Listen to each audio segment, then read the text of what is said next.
जय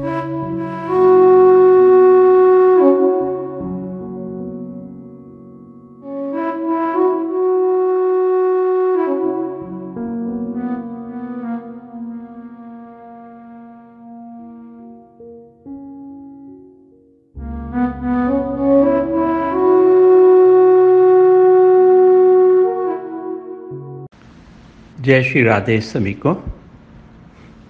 पूज्य डोंगरे जी महाराज श्रीमद् भागवतम में बता रहे हैं कि ध्रुव ने मधुवन की ओर प्रस्थान किया और जैसे उनके गुरु नारद जी ने बताया था ऐसे ही तपश्चर्या आरंभ की। प्रथम दिन उन्होंने अनशन किया और फिर 3 दिन एक आसन पर बैठकर ध्यान किया, केवल फलाहार ही किया। डोंगरे जी कहते हैं कि अन्न से रजोगुण और फलाहार से सत्वगुण की बुद्धि होती है। दूसरे महीने में और संयम बढ़ाया। एक साथ 6 दिनों तक ध्यान में बैठे लगे। तीसरे महीने में एक साथ 9 दिनों तक ध्यान में बैठे रहते।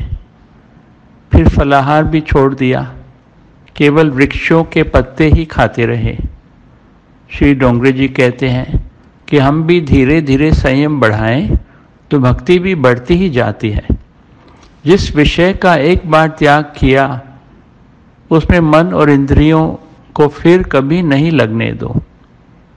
एक बार त्याग किया तो त्याग किया। चौथे मास में केवल यमुना जल पीकर 12 दिन एक ही आसन पर बैठकर जप किया। 5वें मास में जल भी छोड़ दिया और सिर्फ वायु के बल पर ही 15 दिन तक एक ही आसन से जप करते रहे।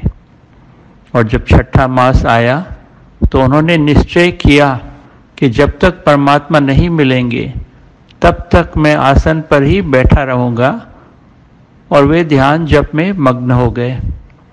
श्री डोंगरे जी कहते हैं कि निश्चय अटल होगा तो भगवान अवश्य मिलेंगे। जब ध्रुव ने अपनी सांस भी रोक ली तो देवता बहुत ही व्याकुल हो गए और सबको घुटन हो रहा था। तो देवता श्री नारायण के पास आए और उनसे प्रार्थना की कि आप अब ध्रुव कुमार को शीघ्र दर्शन दीजिए। तो भगवान ने कहा, मैं ध्रुव को दर्शन देने नहीं, उसका दर्शन करने के लिए जा रहा हूँ। सोच लीजिए, स्वयं प्रभु को ध्रुव के दर्शन करने की इच्छा हुई। जय जय श्री राधे।